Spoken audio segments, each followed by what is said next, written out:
தெய்வ ஊழியர்களே, நீங்கள் உங்கள் ஊழியத்தை சிறப்பாக செய்ய சில ஆலோசனைகள். முதலாவது, நீங்கள் கர்த்தருடைய மகிமையான ஒரு ஊழியத்தை செய்வதனாலே நீங்கள் ஒரு பரிசுத்தவானாய் இருக்க வேண்டியது மிக மிக அவசியம். ஏனென்றால் தேவன் ஏற்றுக்கொள்ளும் விதத்திலே உங்களுடைய வாழ்க்கை இருக்க வேண்டும். இரண்டாவதாக, நீங்கள் நன்றாக ஒரு ஜெபிக்கக்கூடிய ஜெப வீரனாக இருக்க வேண்டும். 1 தெசலோனிக்கர் 5:17 சொல்லப்பட்டது போல. ஏனென்றால் நாம் ஊழியத்தை செய்வதற்கு நமக்கு பலனை கொடுப்பது ஜெபம்.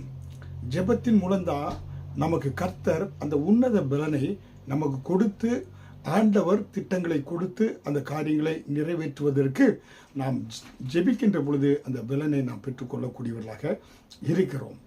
அதுக்கப்புறமாக வேத வாசிப்பு, வேத தியானம் மிக மிக முக்கியம்.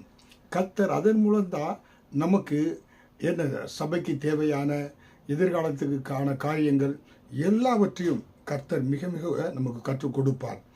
அதிகாலையில் அந்த தியானம் பார்த்தீங்கன்னாக்க நீங்கள் ஒவ்வொரு நாளும் குறைந்தது 1 மணி நேரம் பயிற்சி பண்ணுங்க.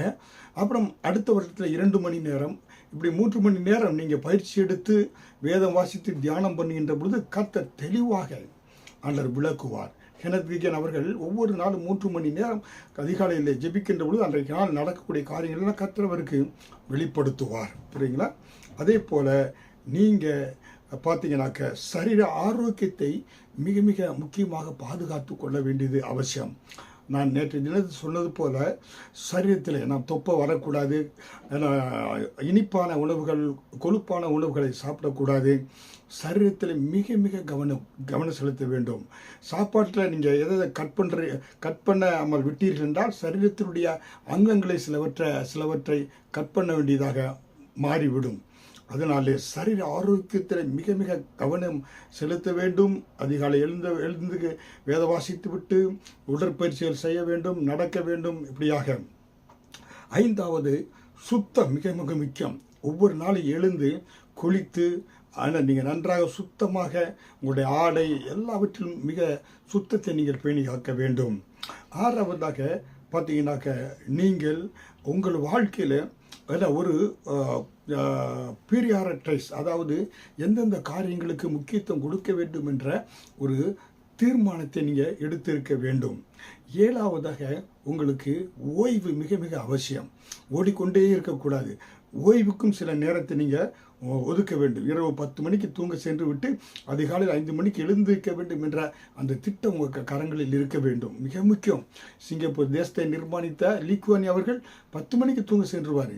அதிகாலை எழுந்திருந்து உடற்பயிற்சி செய்வார். புரியுங்களா? அதனால் நேரமில்லை என்று நீங்களாம் திட்டம் வகுக்க வேண்டும். அது மட்டுமல்ல, தோற்றம், உங்களுடைய ஒவ்வொரு நாளும் நம்ம முகத்தை நன்றாக சேவிங் செய்து நன்றாக குளித்து உடையை நன்றாக அணிந்து நம்முடைய தோற்றத்தில் மிக முக்கியம். ஏன்னா நம்ம சேவிங் பண்ணாமல் தாடியோடு கூட ஒரு பிச்சைக்காரனை போல நம்ம இருக்கக்கூடாது. தேவனுடைய ஊழியர்கள் பார்த்தீங்கன்னாக்க நீங்கள் உங்கள் வீட்டில் இரவில் இருக்கும்போது லுங்கி மற்றும் ட்ரௌசர் போட்டுக்கலாம். ஆனால் வெளியே வருகின்ற பொழுது மார்க்கெட் எங்கே சென்றாலும் நன்றாக உடுத்தி செல்லணும். ஜனங்கள் உங்களை பார்க்கிறார்கள், இந்த கர்த்தருடைய ரெப்ரசன்டேட்டிவாக உங்களை பார்க்குறாங்க. அதனால் உடை மிக மிக அவசியமாக இருக்கிறது. விசுவாசிகளை சந்திக்க சென்றாலும் நன்றாக உடுத்தி செல்ல வேண்டும். அடுத்ததாக, சுறுசுறுப்பு மிக மிக அவசியம். புரியுங்களா? மந்த ஆவி தூங்கி விழுந்தால் அது கர்த்தருக்காக எழுந்து நம்ம ஊழியம் செய்ய முடியாது. அதை காலையில் பிந்தி எழுதல், மந்த ஆவி, இதெல்லாம் ஆண்டவர் ஊழியத்திற்கு தகாதவை. எரேமியா 48:10 கர்த்தருடைய வேலையை அசதியாய் செய்கிறவன் சபிக்கப்பட்டவன் என்று சொல்லப்பட்டிருக்கிறது. பார்த்தீங்கன்னாக்க போதகர் நேரத்தை திட்டமிட வேண்டும். ஏன்னா எத்தனை மணிக்கு எந்திரிக்கணும், ஆலயத்துக்கு கரெக்டாக செல்ல வேண்டும், மாறாத எல்லாவற்றையும் நேரத்தை திட்டமிட்டு அந்த வருடத்திற்கு, வாரத்திற்கு, மாதத்திற்கு எல்லா காரியங்களையும் தேவனோடு இருக்கக்கூடிய நேரம் எல்லாவற்றையும் திட்டமிட்டு செய்ய வேண்டும். அதோடு போல குடும்பத்திற்கு அந்த நேரத்தை கொடுக்க வேண்டும். மனைவிக்கு, பிள்ளைகளுக்கு நேரத்தை கொடுக்க வேண்டும். மிக மிக முக்கியம். அதனால் நீங்கள் ஒழுங்காக செயல்படுவதற்கு எப்படின்னாக்கா சபையை நன்றாக நிர்வகிக்க வேண்டும், பொருளாதாரத்தை நன்றாக கவனிக்க வேண்டும். அதே போல் பார்த்தீங்கன்னாக்க நாட்கள், மாதங்கள் எல்லாவற்றையும் முன்கூட்டியே காரியங்களை திட்டமிட வேண்டும்.